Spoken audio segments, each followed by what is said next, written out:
Good morning, my brothers and sisters. God the Father is calling you. What if I told you that you can pray and that when you do, you will be heard by God? Really heard, seen, understood. You're going to be invited in today's passage into fellowship with God the Father. You'll watch as we see a couple of knuckleheads, also known as the hypocrites, get this process perfectly wrong. But for those that do get this right, their private places can transform into heavenly portals. This is from Matthew chapter 6, the Lord's Prayer, starting in verse 5. When you pray, you must not be like the hypocrites, for they love to stand and pray in the synagogues and on the street corners, that they may be seen by others. Truly, I say to you, they have received their reward. But when you pray, go into your room, shut the door, pray to your Father who is in secret, and your Father who sees in secret will reward you. So a couple of preliminary points. Number one, God made prayer. It's a communication tool, a contact device, this interaction portal that he made. He invented it. He defines it and he refines it now, at least our understanding of it, in Matthew chapter 6. But more than just the structure of that, he asks us to use it. Second point is you can pray anywhere. Your private place can be a throne room. Your backyard can be an auditorium of worship. Even a traffic jam and being in your car could touch heaven itself. Third point, you can pray, wait for it, to God, the actual God of everything, King, Creator, Life Giver. He receives and even requests an audience with you. You have been invited. You have been summoned. God would love to hear from you. You can pray. No training, no seminary, no righteous acts. Next, you're seen when you pray. So two men are compared and contrasted as they are seen here. So God sees the man who prays in secret. He hears in secret. That's a characteristic of God, seeing and hearing and discerning and knowing. He makes no mistakes. We are understood in how we pray. So there's this other guy, this knucklehead guy, who prays in public, and God sees the heart of that person, that he wants to be seen by men.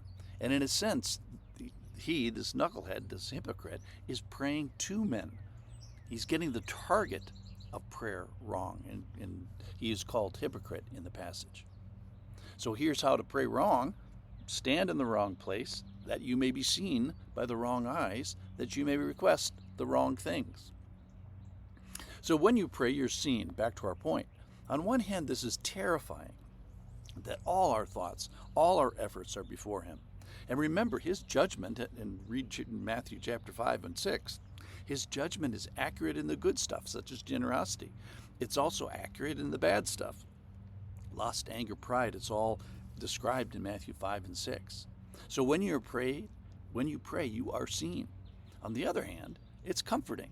We are not unseen. We are not unheard. Our deepest desires and longings and hopes are heard and known. So the Lord desires to know us and to hear from us. And then the last point today is that the prayer is rewarded. God is a rewarder of those who pray. Verse 6. But when you pray, go into your room and shut the door and pray to your Father who is in secret, and your Father who sees in secret will reward you. So God has something for those who pray. And what that thing is good. It's called a reward.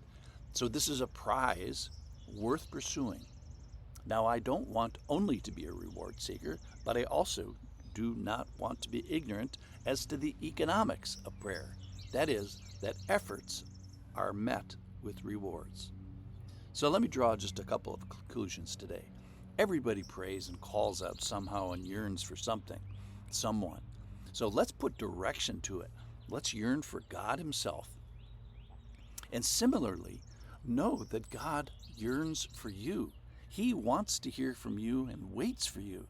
He wants you to stand before him, not like some knuckleheaded audience on a street corner. No, you have been invited. You have been summoned. He requests the favor of your presence. He calls to you, and he is waiting for you. Jesus calls for you. The Father waits for you. He wants to be with you by using this particular communication tool that he's invented. So when we pray, know that we are seen and heard and understood and known before him. So my charge to you is call out to God.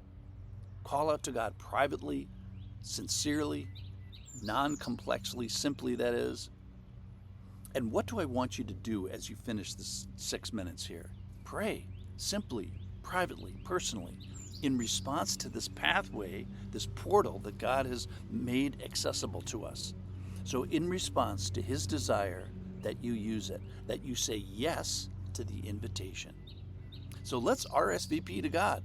Tell him you're coming to his throne. Don't keep him waiting. Thanks for listening.